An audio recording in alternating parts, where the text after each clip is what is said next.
Prabhuji, you can start. Hare Krishna. So last week we had discussed from the 7th canto till the 10th chapter. The entire 10 chapters were only describing about the appearance of Lord Narsingh Dev to protect his dear devotee Prahlad Maharaj. We also discussed how Hiranyakashipu wanted to gain immortality and how Lord Narsingh Dev completely destroyed him, and he benedicted Prahlad Maharaj to with wonderful devotional qualities. So the 11th canto, the 11th chapter till the 15th chapter, is very interesting because here Yudhishthir Maharaj is asking very pertinent question to Narad Muni. Basically, he is asking two questions that, what is this Sanatan Dharma and Varnashram Dharma? Can you please kindly explain it to me? Yudhishthir Maharaj, being a Grahastha, he wanted to know in detail from Narad Muni as to what are these two aspects. So Narad Muni very nicely, he answered. He said that, I will explain to you whatever I heard from, from Lord Narayan, and I will explain to you in brief about the different aspects of Sanatan Dharma, Varnashram Dharma, all this. So he basically said that there are two types of Dharma, Sanatan Dharma and Varnashram Dharma. Sanatan Dharma is what? The eternal religion of all living beings. And Varnashram Dharma is the social and occupational duties of human beings. So broadly it's classified into these two. In Sanatan Dharma, it is mentioned that how, there are 30 qualities.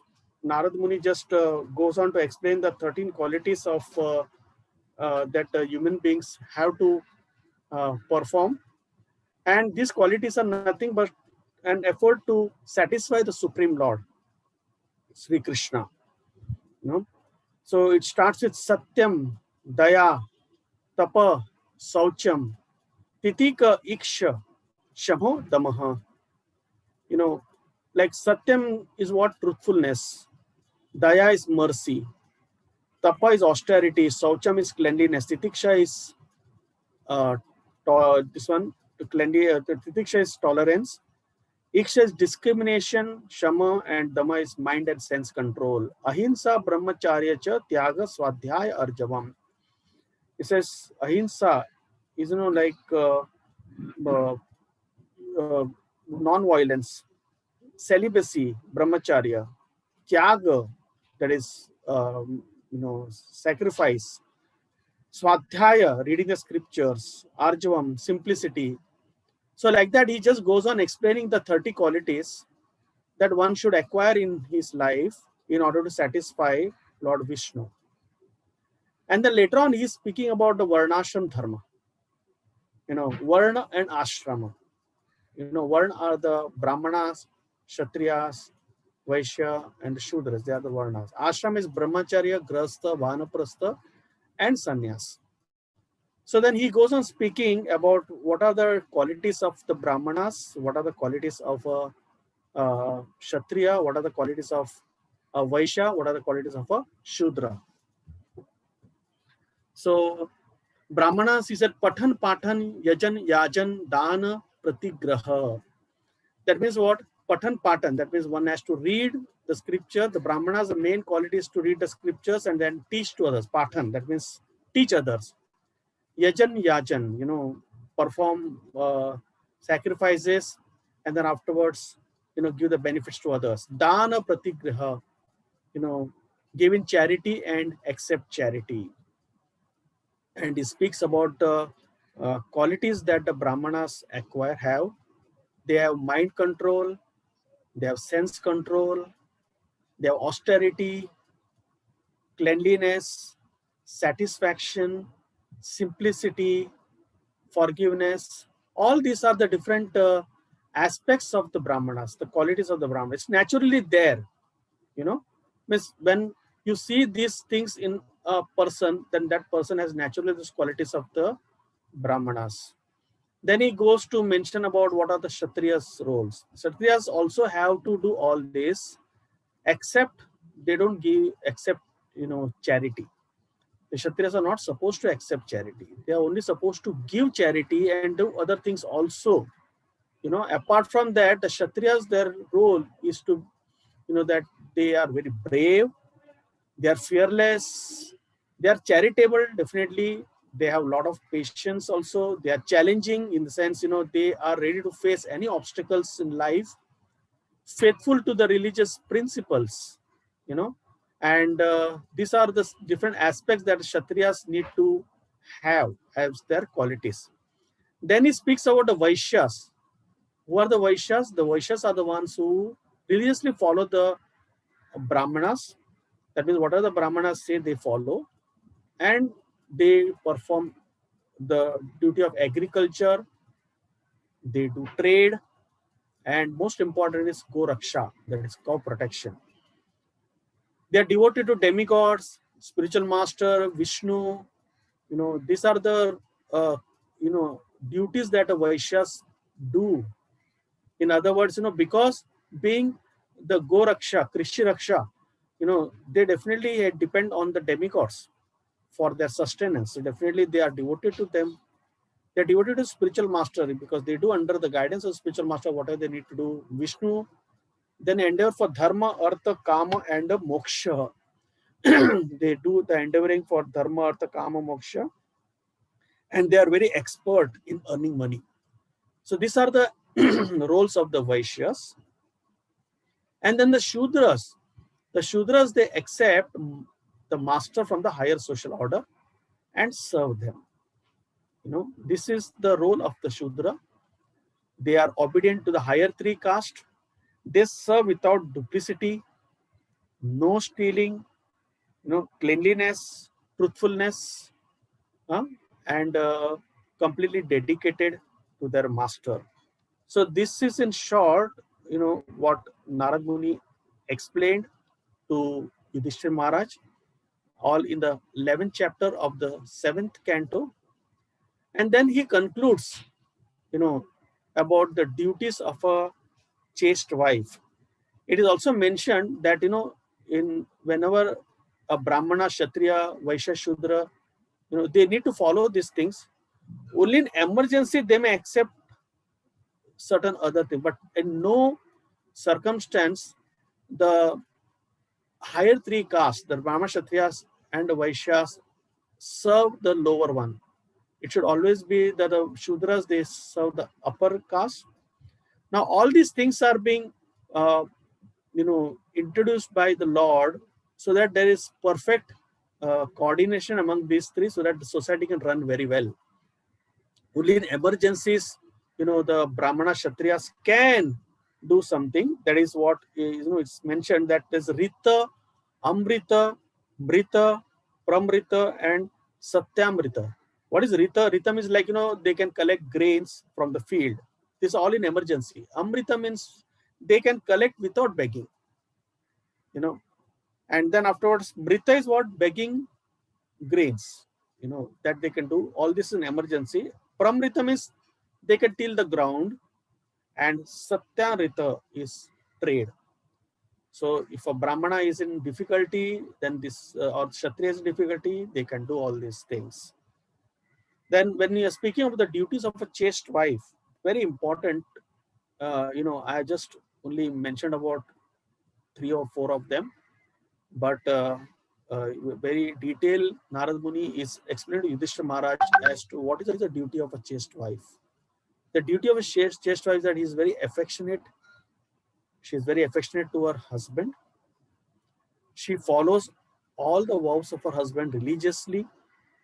She speaks sweet words, and she is also favorably disposed to her husband's relatives and members of the family. She is supposed to be aware of the religious principles, you know.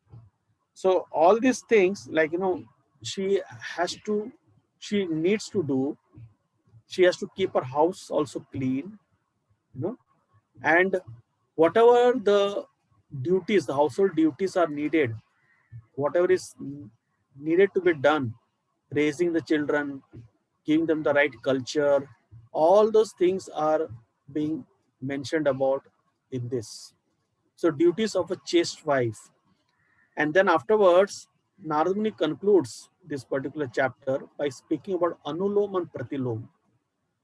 Anulom means, like, how the woman of the lower caste can get married to a man of the higher caste. So that is all right. Anulom. Usually, the man of the upper caste can accept a woman of a lower caste. And Pratilom is what? Pratilom is the woman of a higher caste is accepting a man of a lower caste. So this is a aspect, where in the Shastras also we'll see in the 8th canto, two of the pastimes, where a woman of higher caste gets married to a man of a lower caste. So he's speaking about that, and then ultimately it is mentioned that Varna is based on the qualities and not on the birth. So Krishna also in the Bhagavad Gita mentions, right? Chaturvarnam maya system guna karma vibhagasha. Based on the qualities, I have introduced this Chaturvarna, and myself, maya system, I have done that. I have done this. So Narad Muni concludes this particular chapter by saying that the 4 varnas are being introduced by the Lord based on the qualities and not on the birth. Then the 12th chapter, starts with the 4 spiritual classes. We already discussed about the varnas, and now we are speaking about the ashramas. So Narad Muni starts with this particular verse: Brahmacharya Gurukule Vasan Danto Guram Tam Acharan Dasva Nicho Guru Sudrida Sauritham. Brahmachari Gurukule. Brahmachari, the duty of a brahmachari is that he, studies under a gurukul, in a gurukul under a guru. Brahmachari Gurukule Vas. He is just stationed in a gurukul. He just learns from them, learns from his guru, which is beneficial. He just exhibits the quality of humility. Acharan Dasavan Nicho, he's always there serving, Guru Sudrida Sauridam is also, behaving in a way which is very friendly, Saurida, and Sudrida, with determination. So this is the actually a quality of a brahmachari. The brahmachari has no independence when he's under the guru's care. In the bygone ages, in the Vedic culture, whoever he may be, whether he's a son of a king, a prince, or a Kshatriya, or a Vaishya, or born in a any other ashram, any other caste, he has to go and serve menially. We see how Krishna and Sudama, both of them, studied under the same guru, right, Sandipani Muni, and doing all menial services, right? So menial service is one of the aspects of a brahmacharya, and he also has to study the scriptures. The whole period while he's there in the Gurukul, he spends his time, helping their guru, begging alms for the guru, studying the scriptures religiously, intensely, with devotion, and serve in whatever capacity is needed. So this is what is needed from or expected from a brahmachari. Also, Narad Muni mentions there how a brahmachari should deal with a woman. Even though it may be a guru's wife also, it is said that the brahman should not come very close to a lady. Even it's a guru's wife, he should be serving with distance, not intimate in connection with the woman. And it's said that why? Because the woman is supposed to be is compared to a fire, and the man is compared to a butter pot. So when the fire and butter pot come in close contact, then the butter within the pot melts. So it is said that even if somebody sits next to a daughter, it's very difficult for one to maintain the sense control if he is not very well trained in that. So that's why, what to speak of others, even with a daughter, that's what Narad Muni mentions. So he said that he should associate only for very important business and not for anything else. Then he's speaking about the Vanaprastha, the duties of a Vanaprastha. Vanaprastha means like after performing all his household duties, he just completely dissociates himself from all the uh, household responsibilities. And then minimum requirements, whatever he needs to maintain his body and soul, he just accepts that. He lives a life of simplicity. He eats whatever is necessary to maintain his body, as I said, body and soul. So Vanaprasthi, has to follow this very strictly, slowly, because he has to practice the principle of detachment, and then give more time to study the scriptures, more time to engage in other activities which will bring him closer to the Lord. So Vanaprasthis, it is mentioned that if the Vanaprasthis do like this, they entered a planet of Maharloka. That is what Sri Narad Muni is mentioning. So basically, to cut short, it's just that he has to make his life very simple and minimum requirements. Then he speaks about the sannyasi. What are duties of the sannyasi? So this starts with the 13th chapter, behavior of a perfect person, where he's describing in detail about the role of a sannyasi. So what does a sannyasi do? Sannyasi means like, one who is now completely out from even the Vanaprastha stage. He is just now completely dedicated himself, his full life for serving the Lord. So the most important quality of a sannyasi should be, he should be detached. He should not be depending on anything material. Very important, because if the sannyasi has so many things with him, then he's not supposed to be called as sannyasi. But sannyasi means like he's detached. Basically, he's detached from all the material acquisitions.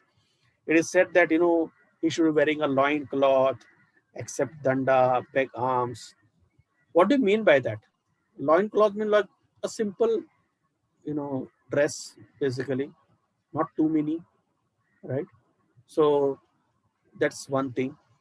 It is mentioned that he should not accept many disciples from the point of view of getting name and fame, like just to accept disciples so that he gets all the glory, all the attention. So he doesn't, or he should not do that. He should teach without expectation of glory and appreciation. uh, in other words, not become a professional teacher. you know so he teaches out of compassion, but not for anything else.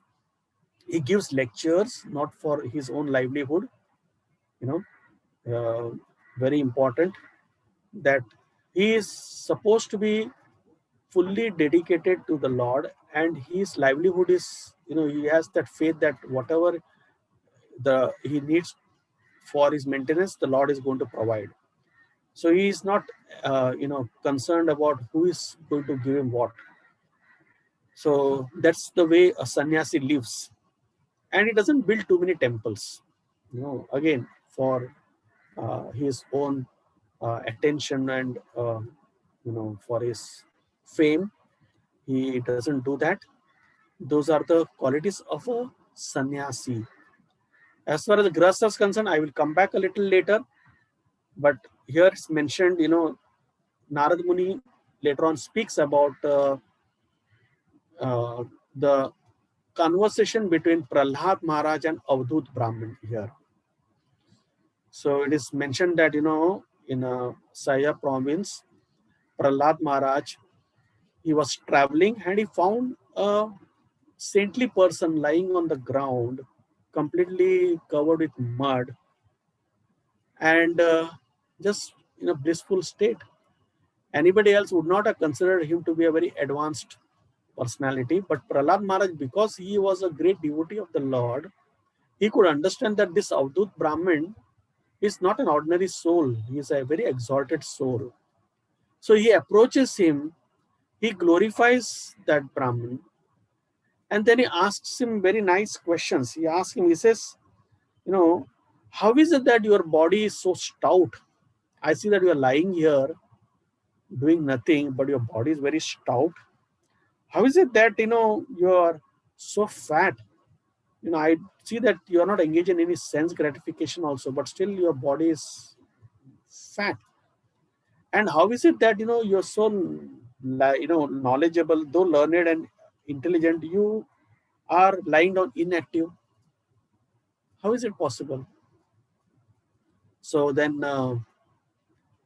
Avadhut Brahman, he just looks at Prahlad Maharaj and then he glorifies Prahlad Maharaj. He said, because you are a great devotee of the Lord, you know everything. But still, I will tell you because you asked me this question. He said, I always followed the vow of silence, Mauna Vrata. But because you are asking me this question, I am breaking my silence and I am going to explain to you whatever you need to hear from me. Then he's speaking about how in this material world, everything is futile, futility of material existence. He says people in this world are full of desires.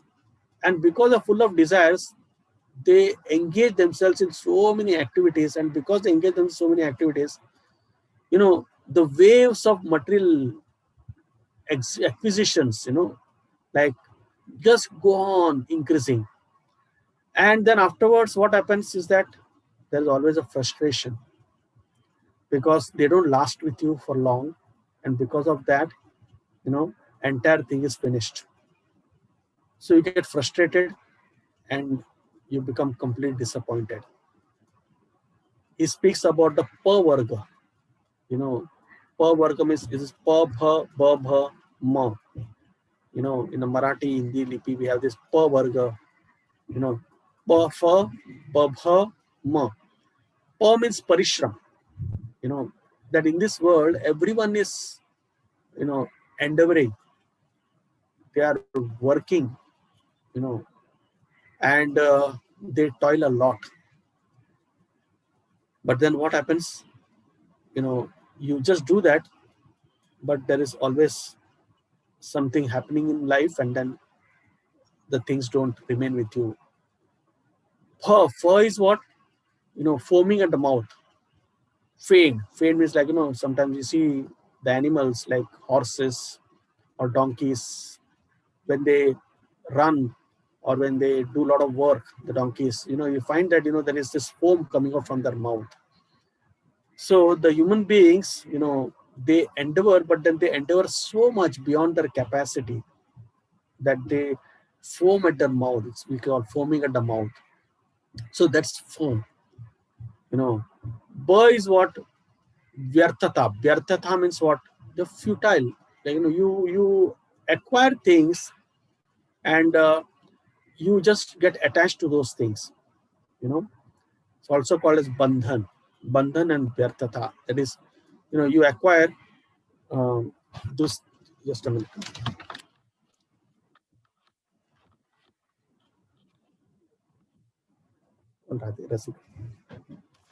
Sorry, the battery is low. So let's put on the light. both the light. No, switch चालू करा. Switch on. Lights. All the lights. Hare Krishna. Sorry. So bha is bhaya. Bhaya is fear. So fear, when you acquire so many things, then you become afraid that you will lose all of them. And then is ma. Ma is mrityu. So everything ends with death, and with the death, finished. Whatever acquired in this world, you have to leave them here, and you don't get to enjoy again. So he's speaking about this particular futility of living entities' endeavor, and then he speaks about how man and woman, they engage or they come together for pleasure, but then ultimately this pleasure leads to frustration because nothing remains the same over a period of time. Whatever happiness that you feel, or you experience, they ultimately lead to frustration. So then Narad Muni later on, he's mentioning that how shoka, moha, bhaya, krodha, giving up desire for prestige and money, will liberate you from lamentation, from fear, from anger, from attachment, So shrama, all this, excessive endeavor, all those things will just go away. So when you give up the desire for prestige and money, then all these things are gone. Avadhut Brahman is speaking about then bee and honey. He said, I have two gurus. I have bee and I have honey. The bee and Ajgar Vidya, I'm sorry about that. Bee and python. Instead of honey, it is supposed to be python. So bee teaches us the principle of vairagya. Vairagya is detachment, renunciation. The bee, honey bee, she collects honey from different places and does so much of endeavor to collect honey and the beehive. And after the honey is gathered, then what happens is that somebody comes and steals it away, takes it away. Similarly, in this world, like one may acquire so many things in life, and then after that, what happens is that somebody else takes away the money. It may be from the phone family members or some through taxes, or somebody steals your property. So he says, I learned from honeybee that vairagya. And paritushtadam I learned from a python.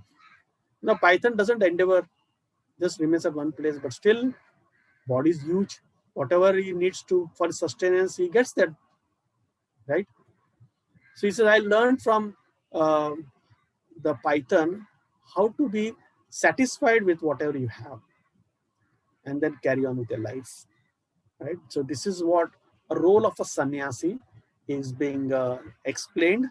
And then now he's speaking about the role of the grahastha.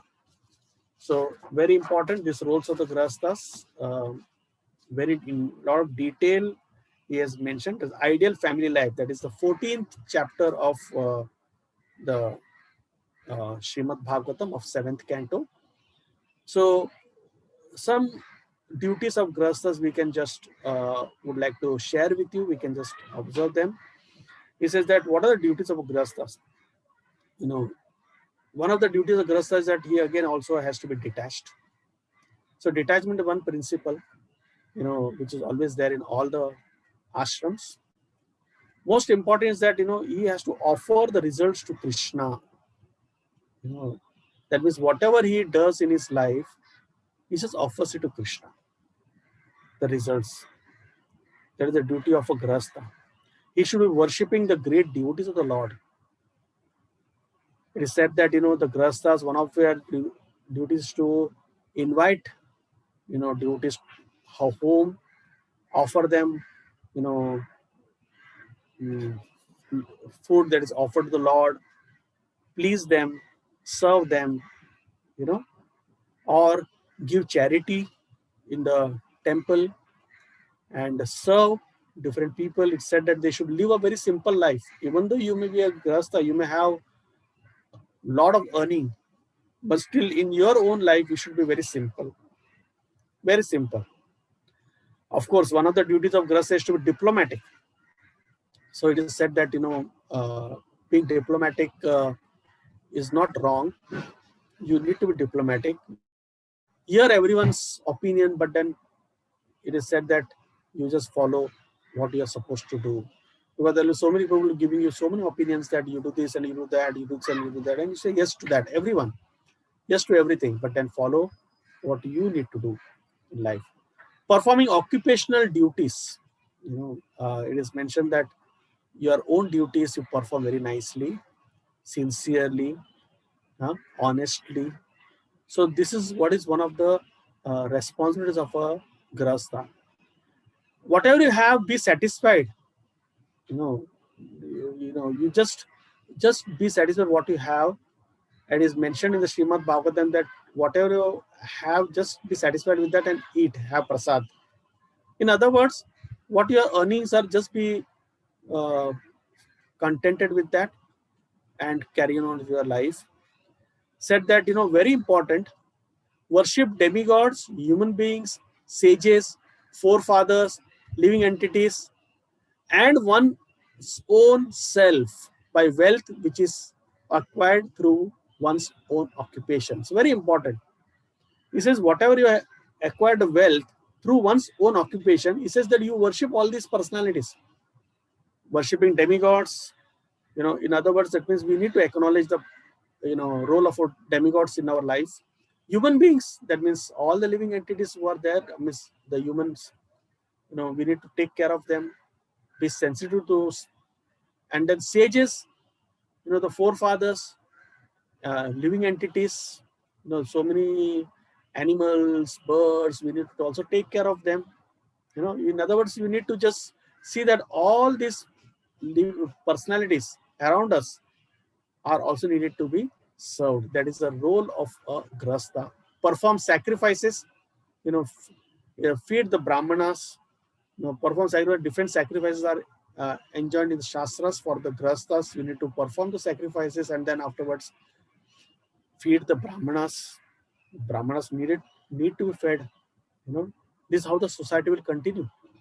The brahmanas supposed to be not working. They are supposed to do patan patan yajan yajan. So take care of them, satisfy them, maintain the animals and fallen persons, avoid greed, accept whatever is needed. So these are the role or the duties of a grahastha. Is mentioning about offering oblations to the forefathers, the shraddha, very important. So it is mentioned that expressing gratitude to our forefathers by performing shraddha is one of the main duties of a grahastha. It is said that when you do that, Narad Muni mentions there is success. In whatever short duration life you have, there will be success. There will be flourishing. You'll flourish in fruity activities, and it also leads beneficial results. So these are the three things that you get. You get success, you get beneficial results, and you flourish in your fruity activities. So this happens naturally if you perform these things. And then Narad Muni is speaking about how once you perform religious activities, you perform them wherever there are Vaishnavas, where there's deity worship taking place, where there are learned Brahmanas, who live by these principles of simplicity, knowledge, and humility, and the sacred rivers. So it is mentioned that you perform your religious activities where these four things are present, where these Vaishnavas are present, where there's deity worship taking place, where the Brahmanas who are learned Brahmanas following their particular duties, and where the sacred rivers are present. So, in other words, mentioned that one should visit those places where the sacred rivers, offer your gratitude, offer your services to them, Then also mentioned that the grahastha should visit holy places. You know, and so many holy places. Fortunately, we are in India and we have so many holy places to visit. You know, and one can engage ourselves, or the grahasthas can engage themselves in visiting these holy places and performing their uh, spiritual activities over there. And then afterwards, Narad Muni, he concludes how Krishna is the best recipient of all the offerings. So we're talking about offerings, but Krishna is the one person who is there, who is the best recipient of all offerings. So this is how he concludes. He mentions that, why only Krishna? He gives the example at the Rajasuya sacrifice of Yudhishthir Maharaj. There was a question which was raised that who should be considered to be given the offerings of this sacrifice. And then all of the people who were assembled, they unanimously agreed that Krishna should be the one who receives the offerings. So Narad Muni says that, Krishna is a person whom one should offer their worship, offer everything that one has, and then he goes on to speak how the Brahmanas are the best. And Vaishnavas are even better because Vaishnavas know that Lord Vishnu is the worshipable master. Krishna himself worships the Brahmanas. Namo Brahmane Devaya Go Brahmanitaya Cha Jagaditaya Krishnaya Govindaya Namo Namo. Krishna worships the Brahmanas, the cows and the Brahmanas. So this chapter ends with that, where it says that how Krishna worships even the Brahmanas. And in the 15th chapter, the concluding chapter, describes the gradations of the Brahmanas. Like, among the Brahmanas also, who are the ones? How are they graded? From the lower to the higher. So it is said that there are Karmanishta Brahmanas, Taponishta Brahmanas, Swadhyayinishta Brahmanas, and Jnananishta Brahmanas. And who are those? Karmanishta Brahmanas are no one but the Grahasthas who are devoted to performing the rituals. Those are the Karmanishta Brahmanas. Then we have the Taponishta Brahmanas. Who are the Taponishta Brahmanas? They are the ones, the Vanaprasthas, who are devoted to austerities because that's what is expected from them. Swadhyayinishta Brahmanas are those, the Brahmacharis, who are dedicated to studying the Vedas. And the Jnananishta Brahmanas. The Jnananishta Brahmanas are the sannyasis who are devoted to culture and knowledge. So it is mentioned that, the Grahasthas, they should offer whatever they have to the, all these Brahmanas, Karmanishta, Taponishta, Swadhyayinishta, Jnananishta. But amongst them, the Jnananishta are the topmost. So it is recommended that the Grahasthas invite the Jnananishta Brahmanas, that is the sannyasis, to their house, serve them, and please them in order, in a higher order. Of course, they can serve everyone, but amongst these four, the Jnananishta Brahmanas, the sannyasis, are considered the topmost, and they need to be, they need to be offered services. So it is mentioned that, the Grahasthas, it is said that for their liberation, they should do charity to them and also offer oblations to demigods, and the forefathers. Offer prasad to the Brahmanas, the demigods, the sages, relatives, and others, serving them as the devotees of the Lord. So you can imagine so many responsibilities that a Grahasthas need to do. So it's like, offering to the forefathers who are not, physically present in front of you, offering, your oblations to the demigods also, to the sages also, and then give up violence and envy by body, mind, and words. In other words, the Brahmanas should always live a life free from all this. Always, sarve sukhino bhavantu. Always wishes well for everyone. So the grastas always wish for all good.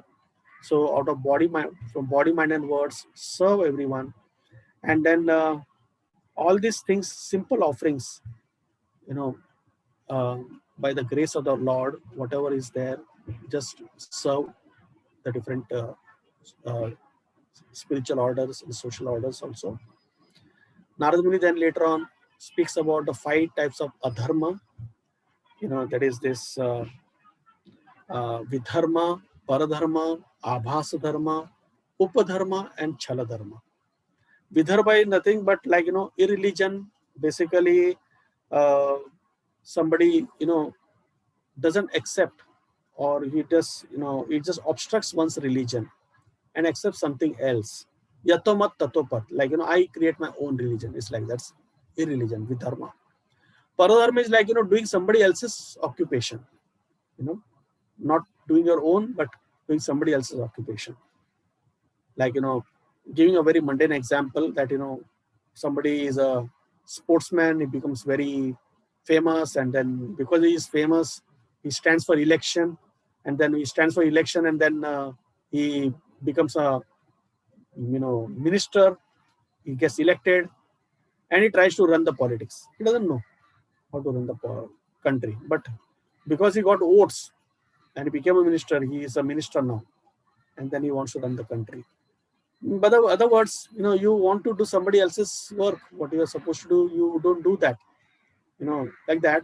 So somebody who is supposed to do certain occupational duties, want to do something else which somebody else is doing. Basically, like, you are just trying to intrude into somebody else's thing. That's paradharma. And abhasa dharma is like, pretentious religion.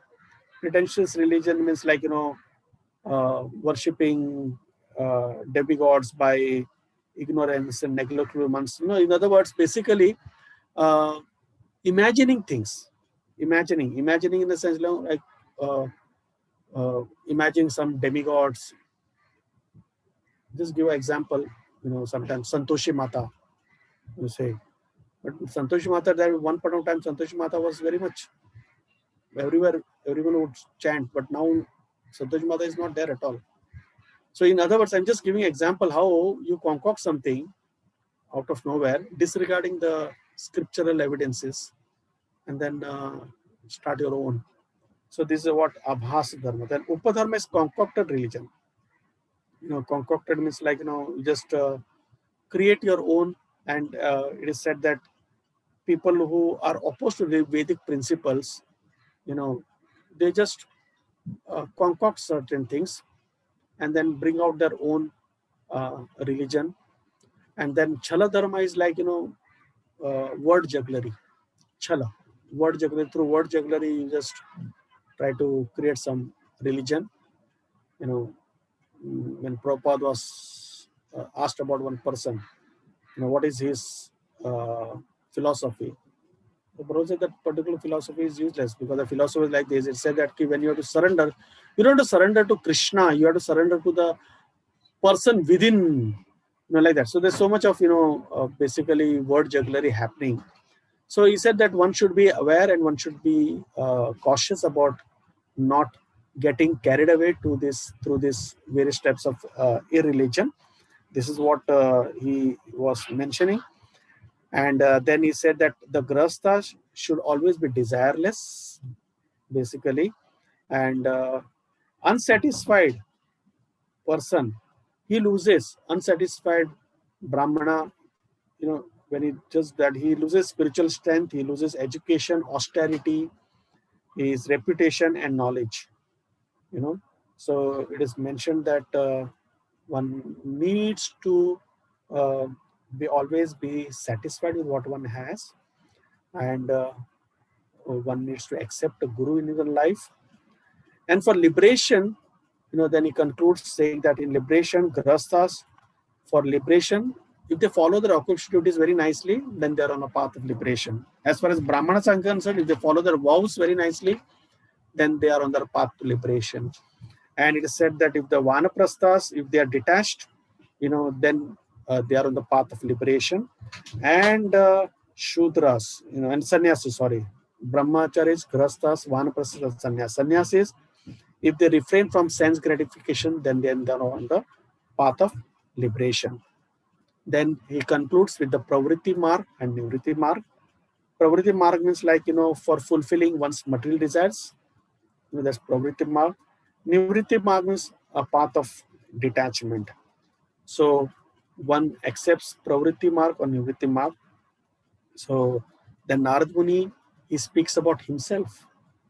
He says that how, I was a Gandharva whose name was Upabharana, and was a very great singer. But on one of the festivals, he would always sing glorifying the Lord. In one of the festivals where he was invited, because it's so popular, he would sing glories like, very, very smoothly, just, without an effort. And he was being glorified by different, apsaras. And in the presence of apsara, he wanted to impress them. And in that festival, he started glorifying the demigods in front of, the Lord. And because of which he was being cursed to become a Shudra in the material world. He came down here, and then some or the other, he got association of the Vaishnavas. And when he got association of Vaishnavas, he could perfect his life, and then he could serve them in perfect life and became Narad Muni. So then he was mentioning that how serving the Vaishnavas is so important. That if you just serve, if the grasas do that, by serving the Vaishnavas and chanting the holy names, then he'll perfect his life. And then he concludes by glorifying the Pandavas. In fact, he tells Yudhishthira Maharaj that you are so fortunate that the Supreme Personality, Sri Krishna, he is there right in front of you. And he is so close to you. That fortune which you have, nobody has that fortune. Nobody has a fortune. You just are so fortunate. So he glorifies Yudhishthira Maharaj and the other Pandavas, their fortune. And Yudhishthira Maharaj, he offers his respects to Sri Narada Muni, and then he glorifies Sri Narada Muni, and he just begs for blessings to continue his life. Hare Krishna. Thus ends the 7th canto of Srimad Bhagavatam. In the next 2 sessions, we'll just share with you from the 8th canto of Srimad Bhagavatam. Hare Krishna. Hare Krishna. Thank you so much, Prabhuji. That was a wonderful session telling us, various aspects and the various duties which we have as a grihastha, if whichever varna or whichever ashram we belong to. So it was so first and foremost, I have one small little question. Regarding, you must have heard this many times, that there in various places, people mention the duties of a wife, but duties of a husband also, if you could talk a little bit about it, because I think that is also the need of the hour. If you could mention those two, or specifically they have not been mentioned, they are there in different, when as a different, in different varnas, different kinds of responsibilities are there. If you could throw a little light on that. Yeah, I just stuck to the 5 chapters of Srimad Bhagavatam. So whatever Narad Muni had mentioned, that's what I shared. Asking your question, yes, just as we have been told about the duties of wife, so duties of husbands is also there in the Shastra. The husband has to be very protective about his wife. He should be grateful to the wife for whatever the wife is doing in the house, acknowledge, appreciate, the contribution of his wife in the house, understand very clearly that without the wife's contribution, nothing in the house will run. You'll not get food in your house. The house will never be clean. Uh, the whole house will be in a mess. Understand that, Uh, also, wife is a fortress. In the other chapters of the Srimad Bhagavatam, different pages mention that how his wife is a fortress. She's the one who is a sixth sense, like she's the one who will really help her husband to go through difficulties, go through storms and struggles in life. She's like Shastra mentions Ardhangini. She's a better Ardhangini, means she's a 50 half part, but then she's the one who is really one who pushes and goes forward in life. She just helps the whole family go forward. In fact, she is the one who is a protector of the Kula Dharma, the dynasty. So whatever the wife does, it is mentioned that whatever she does, that benefits the whole Kula. She is the one who gives the culture, the knowledge, the character building for the child. She is the one who sees that the whole family is taken care of very nicely. She's the one who helps her husband, takes care of all his bodily needs, the emotional needs, everything, So she needs that strength. She needs that appreciation. She needs that particular encouragement. And this is all being provided by the husband. The husband needs to provide all these things because she needs that. That's her emotional needs. She has to have that, So nowhere in the Shastra mentions that the husband is at a higher level than the wife. No, they all both are complementing each other basically. They complement each other. Even in the marriage also, when they circumambulate the fire and they take the 7 steps. So the husband tells the wife that let us be friends together and let us go forward together in life. Because what I can do, you cannot do. What you can do, I cannot do. Srila Prabhupada mentions that, husband, who ultimately wife becomes pregnant, wife raises a child, you can't do that. You cannot do that role which the wife is doing. And the wife cannot do what role the husband is doing. So each one acknowledges each other's contributions, especially husband all the more. He has to see that the wife is protected spiritually, physically, emotionally, mentally, give her all that protection. And if she's given that protection, then she has that ability to carry forward and she has the strength to go take the whole thing ahead. She's the one who will set a legacy for the family, So the most important thing is that the husband acknowledges whatever the contribution the wife is doing at home and acknowledge that she's a very important part of her life. Without her, nothing happens. Even a sacrifice also, when you sit for sacrifice, if the wife is not there, the sacrifice never complete. Even during Ramchandra's time also, Ramchandra had to make a idol of Sita when she had to sit for sacrifice. So she's the one who has to be there, and only when she is there, then it's a complete. It's called as complete family or couple. So understand that the duties of husband is also important, and all the husbands need to know this very much. I think this is the need of the hour of whether it's man or a woman, that they have to understand that they come together to complement each other, to be friends for life, rather than to exploit each other. Actually, that's what I've heard from you only in one of the, a couple of times I asked you some questions and you had mentioned these to me. So that's why I asked you this question, because you are the right person to answer this. So Prabhuji, I'm trying.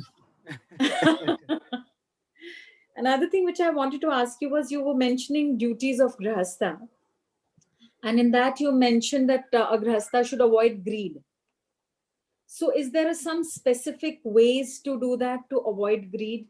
Some, because that comes very naturally to all of us. to be greedy? Yeah. Once you have a purpose of life, Mataji, then whatever you acquire in your household activities, you are for sure going to use it for the right purpose. If you don't have a purpose in life, then whatever you accumulate or acquire will ultimately be used for the wrong things. And that greed will definitely nothing but only going to consume you completely. Consume from the point of view of uh, whatever you are doing will not be really beneficial. But if you have a purpose, your goal in life as to what you are supposed to do, then what happens is that whatever endeavor you do, whether you accumulate money, accumulate anything in life, you know that this will be utilized in the right way, in the right manner. So the goal, the focus is to see that your purpose is in place, understand what is your purpose in life, why you want to do this. And when you do that, then what happens is that that greed aspect will go away. In the sense, you may be there, you may be accumulating more wealth, probably, you may be accumulating more things in your household life, but you are aware about how you are going to use that, because you know that there's a purpose in life. So um, externally, I may not be able to judge whether somebody is greedy or not, or somebody is over enduring for more or not. I am not here, I cannot judge also, and I should not judge also. But for each one to understand, that each one needs to understand that if he is doing something in life, if he has a purpose behind it, then that particular endeavor is accepted. That particular endeavor is, uh, you know, mm, very well received in a right way. So each one needs to decide for himself what he uh, has in life to do, and then work in that direction. So that way he will be protected from all these vices, of greed and mm, power and prestige. All those things will not be there. So ultimately, that's the reason why a grasta needs to always introspect himself as to really, is he in the right track? Is he on the right track? Is he doing the right things? And if he is, then it's perfectly all right. Whatever he is doing is okay. But if it's not, then it needs to revisit and understand, focus on the real things on life, understand the real purpose, what is his purpose, his um, uh, duties, which is supposed to do, and then go ahead with it. It's like that, Mataji. Sometimes, Prabhuji, that greed and ambition, and we get mixed up.